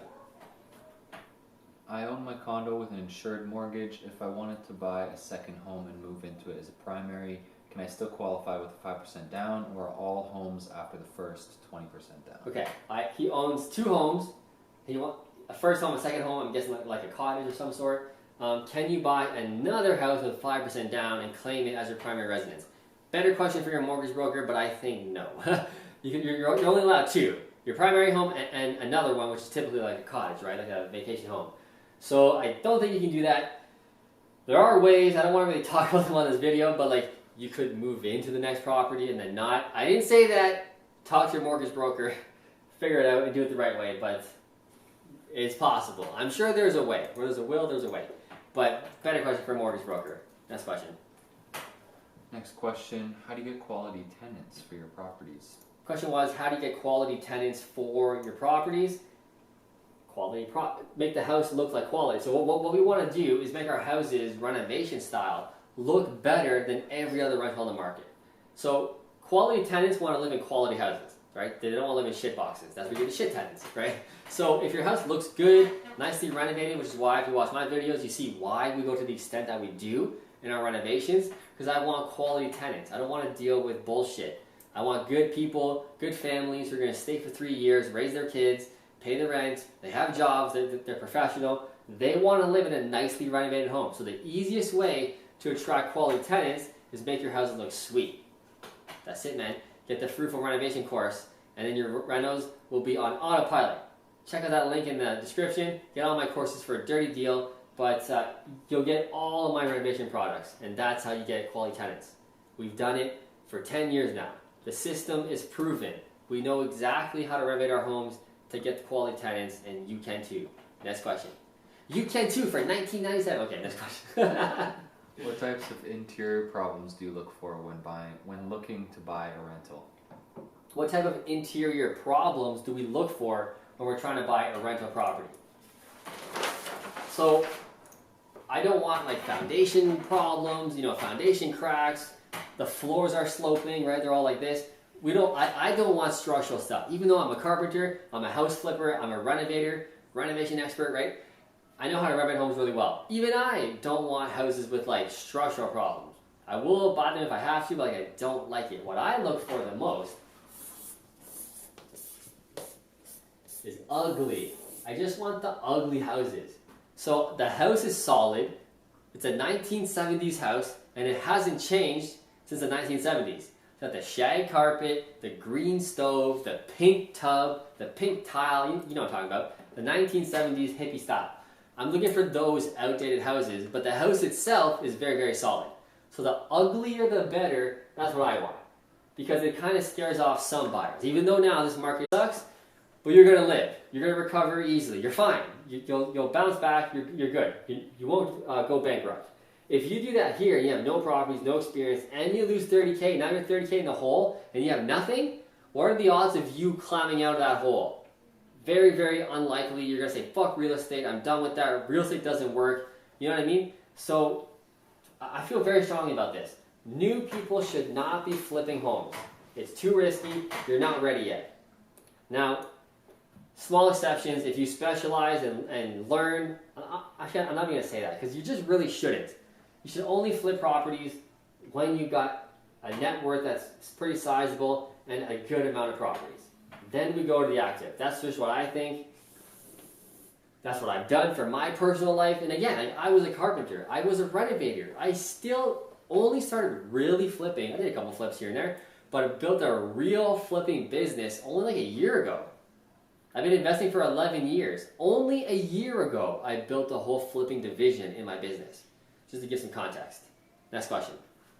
Next question. Do you see a decrease in job growth in cities like Toronto with more and more businesses switch to work from home permanently and therefore people moving away?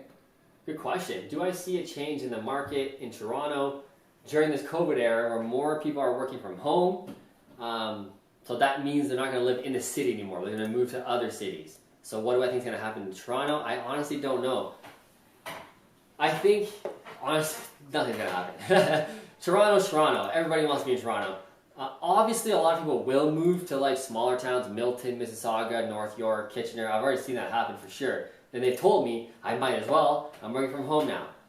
Remember, guys, this COVID thing isn't going to last forever, dude. Like, it's not. It's only going to be another year or so before they find something and whatever. We'll get into that later.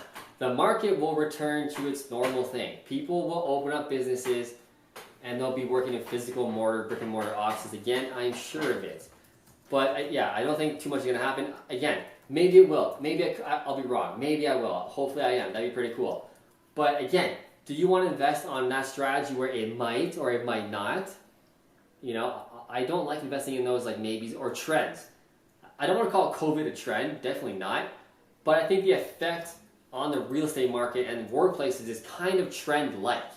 In the sense of it's not forever, man. Things will go back to normal, for sure. But again, I could be wrong. But again, I like to be guaranteed as much as possible, so I wouldn't necessarily change my investing strategy based on that. But it will be interesting to see what happens. Definitely interesting. I'm watching. Next question. So 100K liquid is your recommendation to save up before you start this journey, or is that just to work with you personally? Yes, the question was, is the 100K the minimum that you want to save up before you start investing, or is that just the minimum to invest with me? So that's the minimum to invest with me in my market, because it kind of takes 100K to buy something small, like entry level. But for you, like in your market, wherever you are, whatever it takes to buy a property. I mean, if you're buying properties in Windsor for $250,000, you only need like $60K probably to buy and renovate, right? So it depends on the market you're in. It's just in my market, we're buying properties at 400, 500, so we need like a minimum of 100K. Depends on the market. What's the entry level of whatever market you're looking to buy in? That's what it takes, right? What's the interest percentage you paid on private money to invest? Or Good question. What's the interest amount that I pay on the private money that I borrow for my flips? What's the general rate that I pay? So generally, across the board, give or take, it's 12%. So when I'm borrowing money or when I'm lending money, 12% is what you're going to get when you get it or when you give it. 12% is pretty safe in the real estate industry. It's very common. So that's what you should run your numbers on, is 12%. So it's expensive, right? Because you can get mortgages for like 3% or like 1% now. It's crazy. But the short-term flipping money, again, because we're not going to banks. We're not going to TD to get a private mortgage for a flip. TD ain't funding flips, man. You know what I mean? So we need to go to individuals like myself, private citizens who get flipping and aren't banks, but we're charging 12%. So that's kind of the average. Sometimes it's 14, sometimes it's 10. Depends on the amount given. For example, if people lend to me smaller amounts, it's 10%. If they lend me bigger amounts, it's 12%. Right? So kind of between 10 and 14 is normal, 12 is average, right? So expect 12.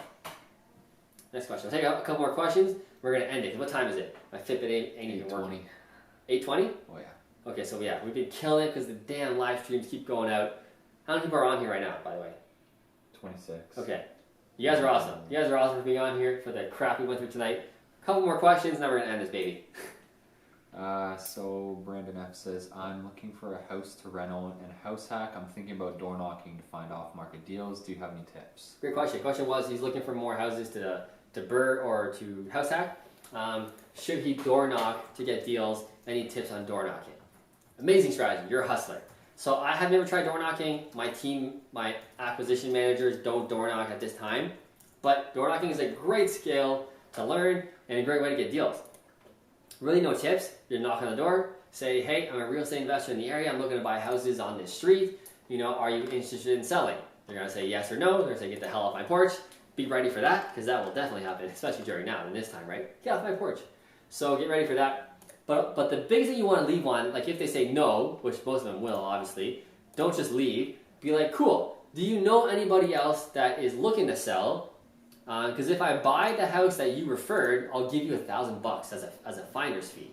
You always want to end that conversation with that. Because they might not be selling, but they can be like, oh, my uncle has this shitty house across town. Like, it's awful. It's a hoarder house. He's probably looking to sell. or my sister's looking to sell, or my friend's looking to sell, right? So you're not really door knocking for the specific house that you are knocking on to buy. They're probably going to have another house when you say, if you know anybody, I'll pay you $1,000 if I end up buying that house. Then they're going to talk all the time. Oh yeah, my uncle has a shitty house. You should talk to him. I'll give you his number, right? So that's the strategy with door knocking. Next question. Next question. Is it okay to use an unsecured line of credit with you for renos? Is it okay to use an unsecured line of credit with me for renos? Do you mean lending to me or to just use? I think he means to like use it for the renos when using your team. Gotcha. So yeah, is it good to use unsecured line of credit for renos when we're helping you with the renovations with the team or etc.? Yeah, 100%. Like this is unsecured money, right? Like when I borrow money from people, it's unsecured. You're probably talking about like an unsecured line of credit. I'm assuming unsecured credit cards in a sense. Or are they registered? Or are they secured? I don't know. Yeah, man, use the money. If the money makes sense, if the amount it costs makes sense for you to use it, and you're going to make money on it, use it. Use all the money that you can get your hands on if it makes sense. If you can pay for it back and it makes sense to use it, 100% use it. Next question. Since private lending money is short term, does the lender require the borrower to put some kind of collateral, or do you maybe just put the name on the property you're going to rent on? Yeah, it's a great question. So when doing a flip and borrowing money, private money, does the private money, sorry, what's the question? That was a long question. Yeah, since private lending is short, private lending money is short. Since private money is short term, do they require you to put money down essentially on the house? Some type of collateral. Yeah, some type of collateral. God, it's hard to get these words out. My mouth's getting dry. Collateral. Okay. Basically, do they want you to put 5% down, 10% down, 20% down on private money? So, if you're working with people like me or like people that you know, for example, when I borrow money from my partners, or my lenders, sorry, who are partners, they know me, they trust me, they're giving me 100% of the money.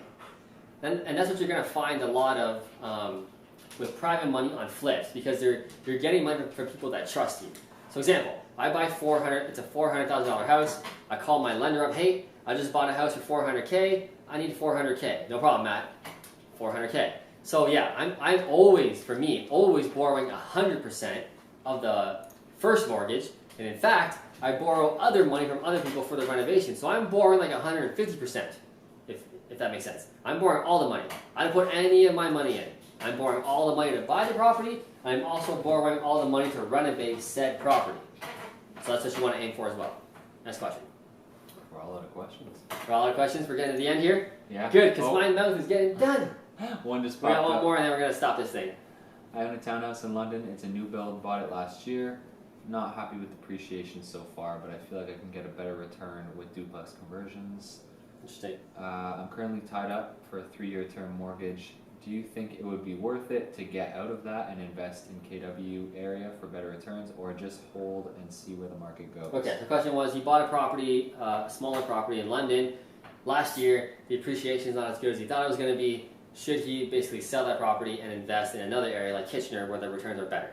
Or a different kind of property to get more equity, because it's a small property. So, hold that property, because if you sell it now, you're probably going to make zero money, I'm assuming, or even lose money, right? If you have to pay your realtor, closing fees, like these are all expensive things, right? So just hold it. Well, let's go to the next one. Do you have money to buy another one? If the answer is no, then you got to do what I'm doing, which is a joint venture traction, which is basically what all you guys have to do. And you guys all should be doing this anyway, is building your branding, building your social media presence for the day when you need the money, because you will need it very soon. I think you need it now, by the way, but you should all be building your resume and your social branding essentially to get money. But yes, keep that property, don't sell it, because you're probably going to lose money or just barely make, $5 grand, 10 grand, 20 grand. So just keep that one. It's doing well, it will do well, don't worry, wait longer. 1 year is, wait 3 to 5. Like typically when we buy properties, it's a minimum of 3 to 5, because that's when you really start seeing the benefits of mortgage pay down and appreciation. It becomes really cool at that point. So hold that property, let's focus on the next one, and come to KW so I can help you out, for sure. But you can stay in London as well. London is a great market, but if you want to come to KW, I will definitely help you out. Let's buy the next one.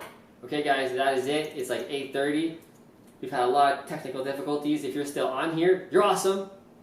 check out the links in the comments that Tyler dropped in. Get my courses for a dirty deal because as soon as this live stream ends, she gone. We're not getting any more deals on that. Also, check out the More Than Money Retreat. Also, like I said, there's only 4 spots left.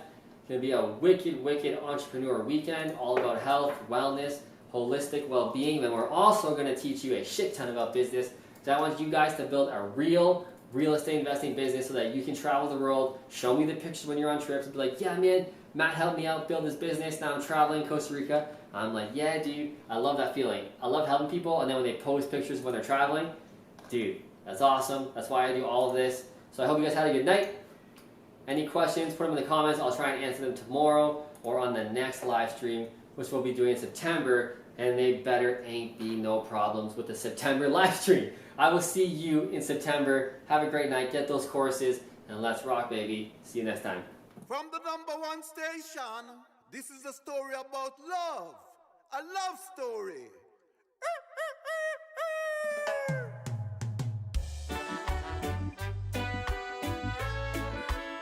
Music is love, and love is music. Yeah.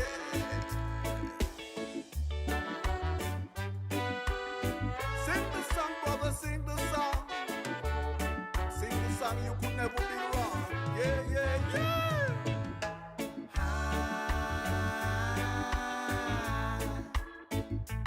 I've been waiting for a sign. Do you hear that?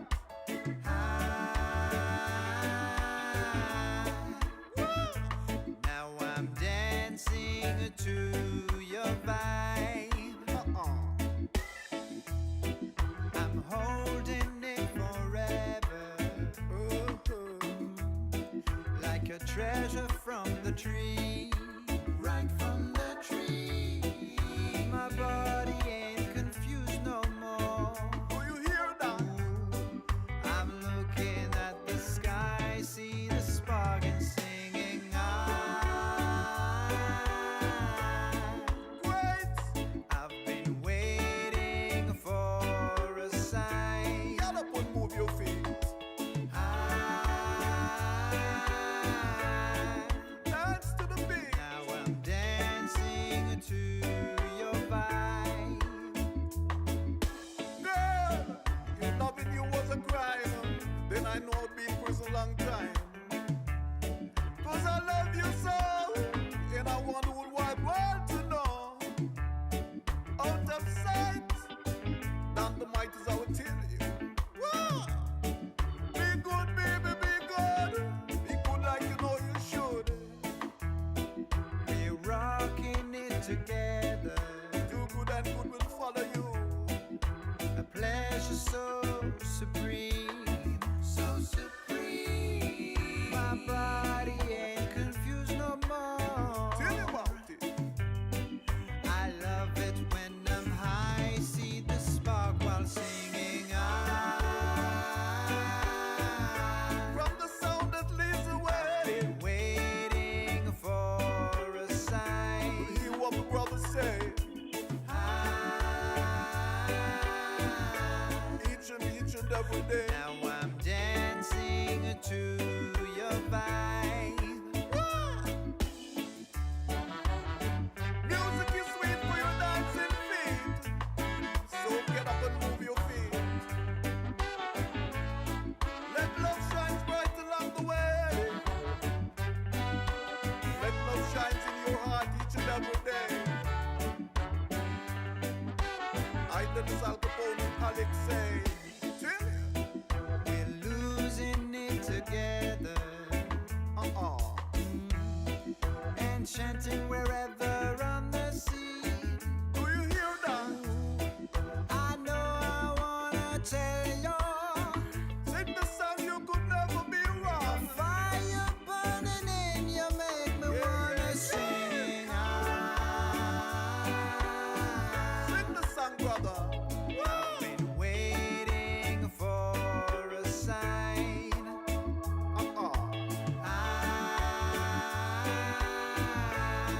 Hold the light, baby. I'm dancing to your Hold the vibe. light to make it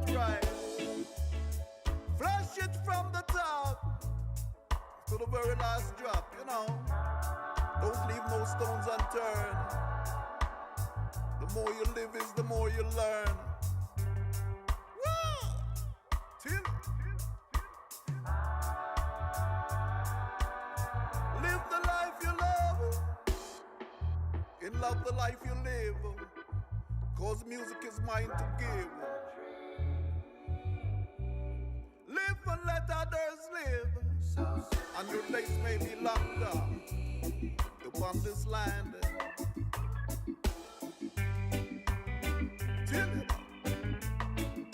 Yeah, yeah, yeah.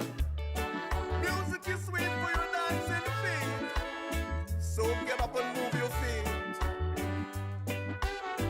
Let love shine bright along the way. Let love shine in your heart each and every day.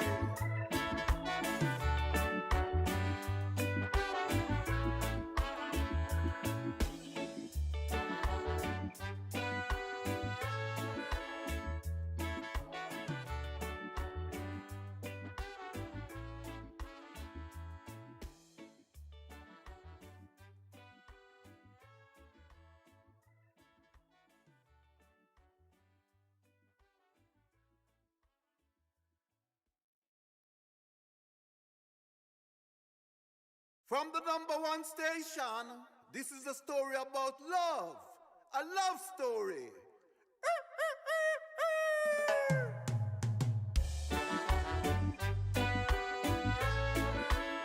Music is love, and love is music. Yeah.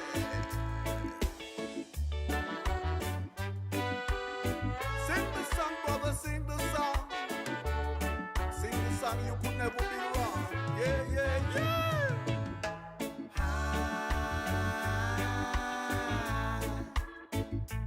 I've been waiting for a sign. Do you hear that?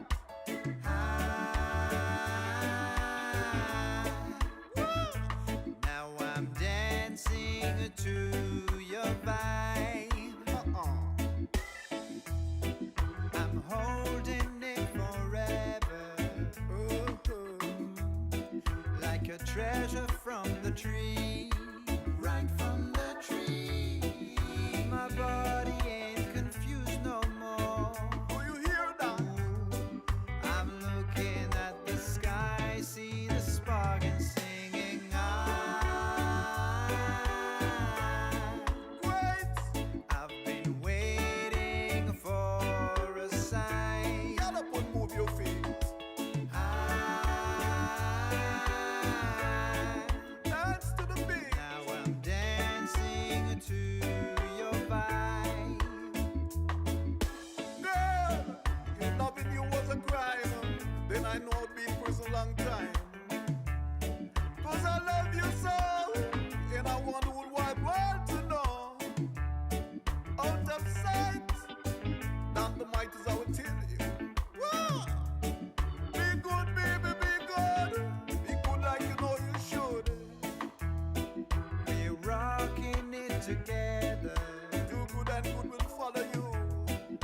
A pleasure so supreme, so supreme. My body ain't confused no more. Tell you about it.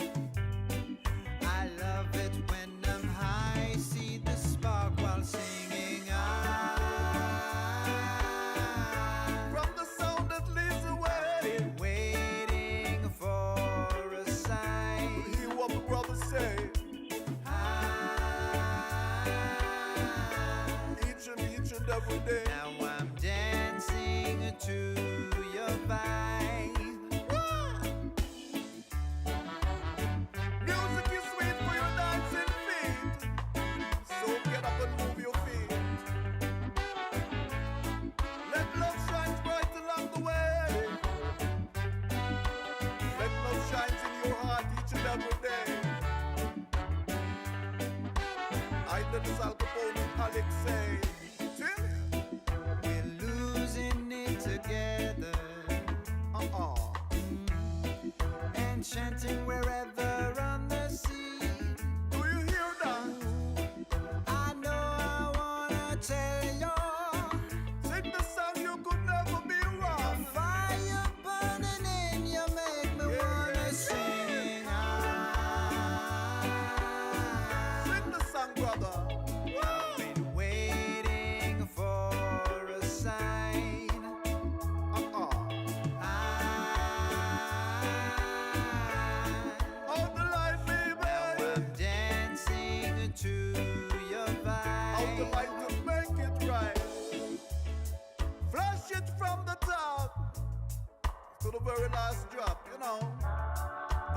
no stones unturned. The more you live is the more you learn. Whoa! Till live the life you love. In love the life you live.